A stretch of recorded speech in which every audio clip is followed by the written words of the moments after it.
e irá dispor de 10 minutos para defender seu artigo intitulado A Desmilitarização na Segurança Pública do Brasil, a reestruturação proposta pela PEC 51/2013. À vontade. Primeiramente, eu quero saudar os professores, componentes da banca, meus familiares, meus amigos, os colegas de sala e todos os presentes. A temática do meu artigo científico é sobre a desmilitarização da segurança pública do Brasil. Eu vou analisar especificamente a proposta PEC 51/2013. Como objetivo geral do meu trabalho, eu vou analisar a alternativa de reestruturação do modelo de segurança pública constitucional, adotado pela PEC 51/2013. Quando a gente quer saber sobre o modelo de segurança pública atualmente em vigor no Brasil, a gente consulta lá o artigo 144. A gente vê que a polícia mais presente no dia a dia dos brasileiros é o quê? É a polícia militarizada. Então, meu trabalho traz como proposta uma demonstração que o modelo militar não satisfaz todas as necessidades da população brasileira. Seria mais interessante que uma polícia tenha uma polícia civil, perfeito? Como objetivo específico, entender o processo histórico do militarismo nas polícias estaduais, evidenciar a publicidade das duas polícias, polícia militar e polícia civil, e analisar a PEC 51/2013.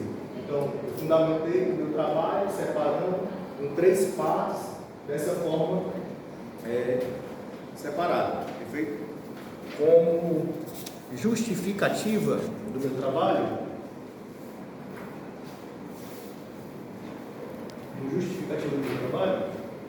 é analisar a importância da construção de uma sociedade independente, de uma polícia totalmente civilizada e com práticas mais democráticas.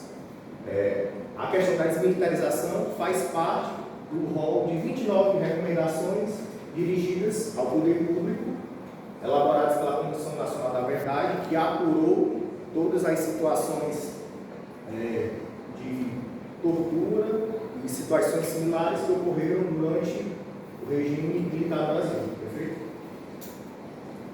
Como forma de organizar o meu trabalho, de fundamentar e de organizá-lo, eu fiz um estudo, se valeu uma pesquisa e uma revisão da literatura integrativa do tipo qualitativa, com referências bibliográficas. Eu peguei vários livros, vários artigos, vários trabalhos que tratavam sobre essa temática e procurei verificar quais são as partes mais interessantes, mais relevantes para expor o meu trabalho. A divisão, como eu disse, o capítulo número 1 fala do histórico, militarismo nas polícias, especificamente na ditadura militar e os seus resquícios na segurança pública. O 2, as duas polícias estaduais incompletas, no caso a polícia militar e a polícia civil, e as alterações propostas pela PEC 51. No capítulo 1, eu falo do processo histórico do militarismo nas polícias, fazendo uma leitura com referência de Pietro, de 2017. Em seu artigo 144, a Constituição Federal trata da segurança pública, que objetiva preservar a ordem pública e a comunidade das pessoas. De forma indubitável, é a expressão do poder de polícia, que mais limita os direitos individuais, contudo, em benefício do interesse público. O que a gente vê nesse artigo aqui? Eu evidencio que durante de 1964 até 1985, 86, 87, os militares tomaram conta do Estado Democrático de Direito, implantando uma ditadura, e eles utilizaram a força armada das polícias militares para executar todas as suas ideias, todas as seus projetos, porque, como consta na nossa Constituição, as polícias militares são forças auxiliares e reservas do Exército. Então, toda a sistemática que acontece dentro das polícias militares, os governos estaduais não podem criar uma nova situação, tem que reproduzir tudo aquilo que o Exército cria durante a sua sistemática. Próximo. Nota-se que existem diversas características importantes com relação à polícia, que faz que ela se diferencie do Exército. sendo que a polícia tem que solucionar os conflitos para manter a ordem pública. Com esses entendimentos, verifica-se que existem diversos tipos de organização e policiamento. E dessa forma, podemos dizer que a polícia moderna pode ser assimilada por ter atuação especializada, pública e profissional. Ou seja, quando a gente analisa especificamente a polícia militarizada, a gente tem que analisar por dois aspectos.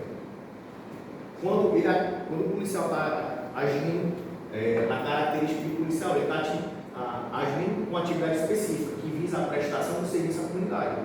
Mas ele não é somente policial, mas ele também é o quê? Militar. Então ele reproduz a sistemática de rigidez, centralização e a função precípua de defesa, através da identificação de inimigos.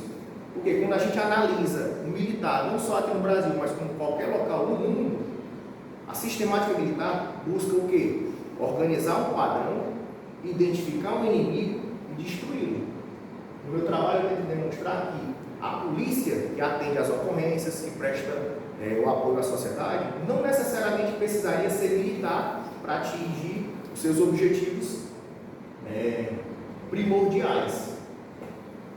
No entanto, analisamos que as polícias militares não se subordinam unicamente à Constituição Federal, mas similarmente ao Código Penal Militar e o Código de Processo Penal Militar. Reiterando que o Código Penal Militar e o Código de Processo Penal Militar, eles foram dois dispositivos que foram criados para atingir e para tratar de todas as atitudes, de todas as falas, de todas as ações cometidas por militares do Exército, da Marinha e da Aeronáutica.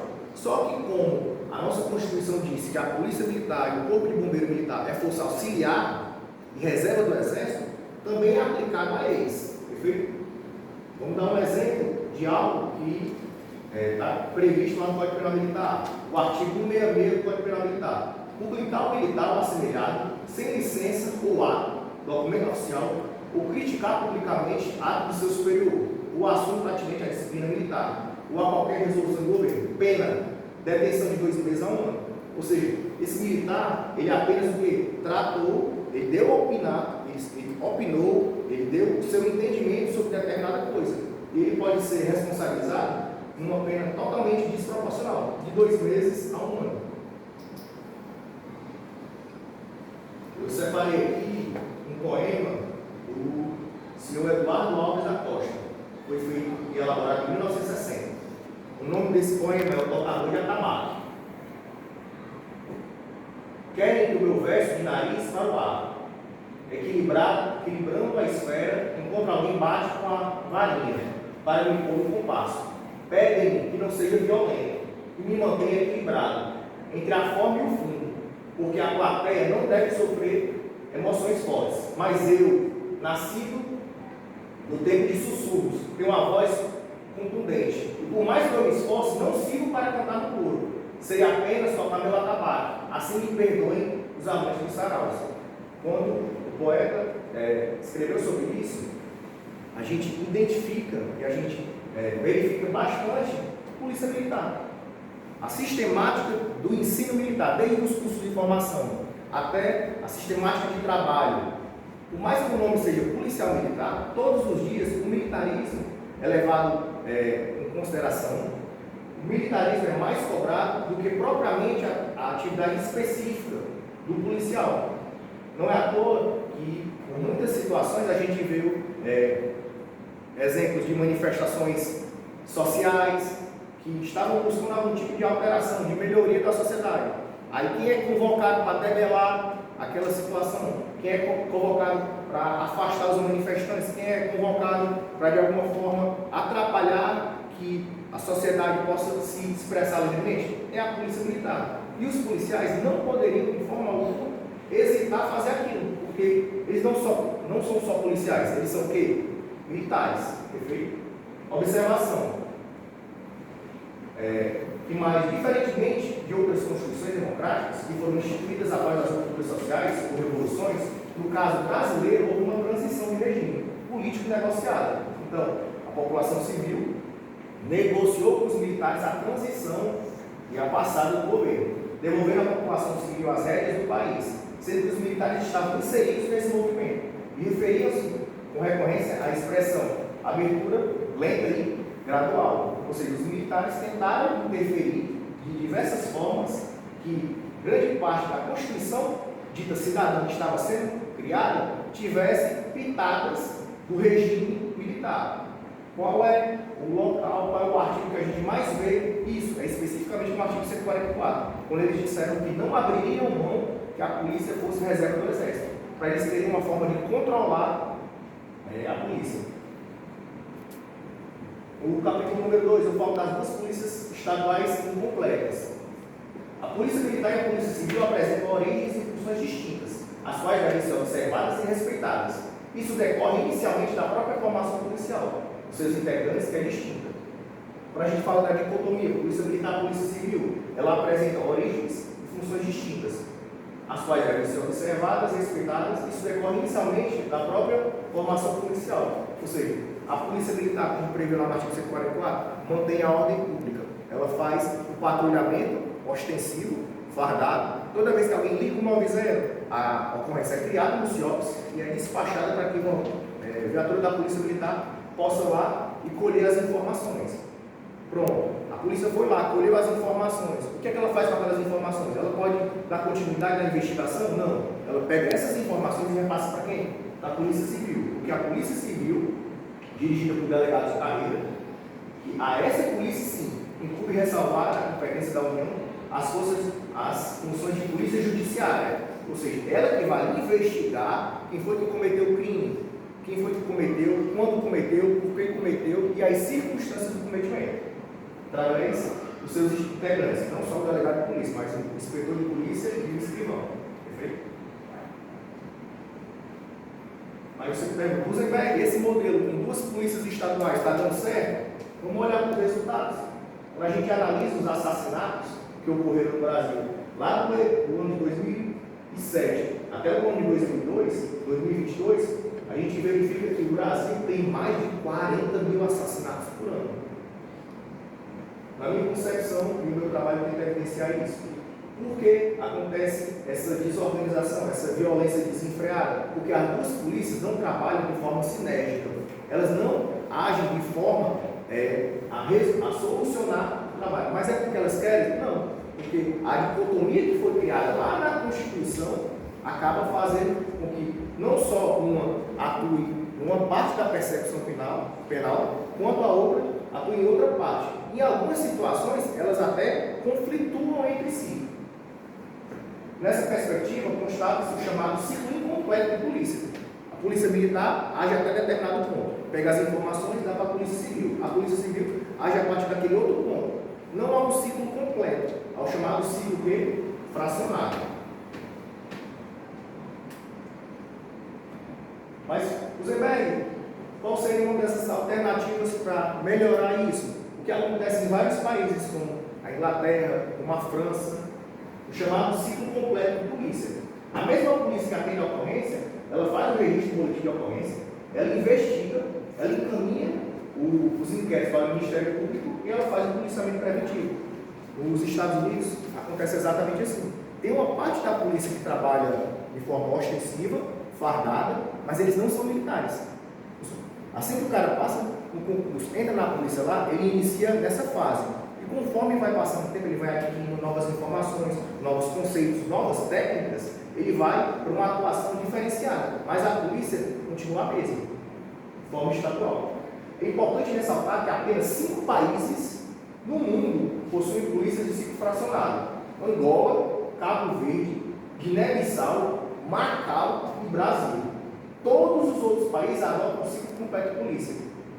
Então, se a gente analisa os homicídios, analisa os dados de furto e tudo, será que é só o Brasil e esses outros 4 países que estão corretos e o restante do mundo está errado? Se a gente gosta de estudar e reproduzir e entender tantas coisas que acontecem em países desenvolvidos, como França, como Estados Unidos, por que a gente não avalia, a gente não estuda essa sistemática de trabalho deles e tenta aplicar no nosso Brasil? Perfeito? E essas informações estão lá dispostas no relatório do danos na segurança pública. As contribuições foram analisadas e compiladas para apresentação pública no Fórum Brasileiro de Segurança Pública no ano de 2016. Aí, Rosenberg, você falou do histórico do militarismo nas polícias. Você falou que as duas polícias, existem 2 polícias, a polícia militar e a polícia civil. elas não trabalham de forma coesa, de forma sinérgica. Qual seria a alternativa? O meu trabalho traz como sugestão a chamada PEC 51/2013. A PEC 51 tem sua relevância na segurança pública. Ela é considerada atualmente a proposta mais abrangente sobre o tema de segurança pública, por incluir no seu texto propostas que contemplam conhecimento acumulado ao longo de décadas de estudo realizado por especialistas. Então, esses especialistas viajaram para outros países, pegaram aquelas informações, poxa, vou escrever artigos científicos, vou escrever monografia, vou escrever livros. Pronto, essa sistemática serviria para o Brasil.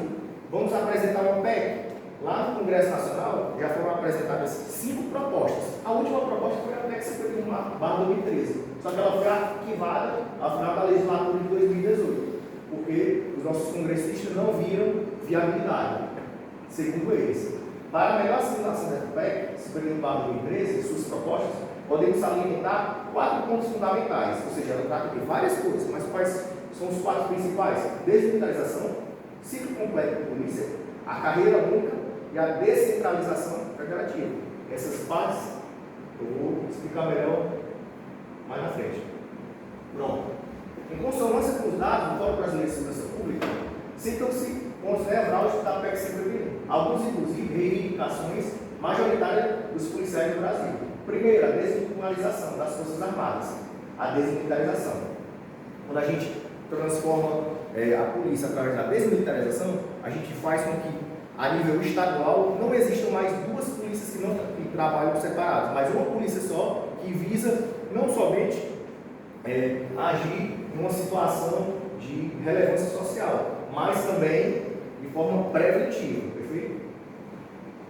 Outro ponto interessante, a chamada carreira única. Quando a gente olha para a polícia militar, tem 2 formas de acesso. Ou você entra como praça, você entra como soldado, vira cabo, vira terceiro sargento, vira segundo, vira primeiro, vira subtenente. Pronto, acabou a carreira dos praças. Quando a gente fala do oficialato, você entra como segundo tenente, vira primeiro, vira capitão, vira major, vira tenente coronel, vira coronel.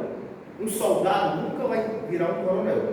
Mesma coisa na polícia civil. Entra como inspetor de terceira classe, de segunda classe, de primeira classe, mas por mais bom de gestão, de investigação que seja um inspetor, ele nunca vai se tornar um delegado. E por mais bom de gestão, de atuação na atividade de segurança pública, um soldado nunca vai se tornar coronel. É por isso que dentro das instituições acabam havendo situações de conflito entre os praças e o oficialato, entre inspetores e escrivães e os delegados.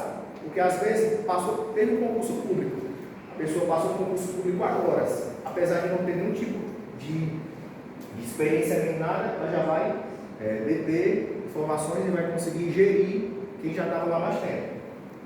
Aplicação do ciclo completo de polícia, como eu falei, uma polícia só, agindo de forma sinérgica para solucionar as situações. E ficar a próxima de finalizar, para a gente falar da concessão de mais autonomia dos estados, a gente vê que hoje os cursos de formação aplicam a mesma sistemática lá no São Paulo, Pernambuco, Ceará, sendo que existem diferenças socioculturais. No Ceará, no São Paulo, por exemplo, a geografia, por exemplo, a cultura. Então, os policiais que são formados aqui têm que entender essa diferença e, principalmente, adquirir as informações que acabem por contribuir para a execução da sua atividade. A PEC também traz a criação de ouvidorias independentes para que as ouvidorias que tratem dos desvios de conduta dos policiais não estejam sempre dentro da instituição, mas pessoas que não estão na instituição possam receber essas denúncias e, diante da comprovação de uma atitude errada, o cometimento de algum crime, responsabilizar civil e penalmente e administrativamente aquele policial. Mudança na formação profissional estabelece no exercício da PEC a atribuição prevista no artigo 21. A União deverá autorizar funcionamento e estabelecer parâmetros mínimos e os estados vão acrescentar aquilo que achar relevante. E, para finalizar, a preservação dos direitos dos policiais. Ficam preservados todos os direitos, inclusive aqueles de caráter remuneratório e previdenciário. E, como considerações finais, dentre as propostas que pretendem modificar o modelo de policiamento, está a PEC 51/2013.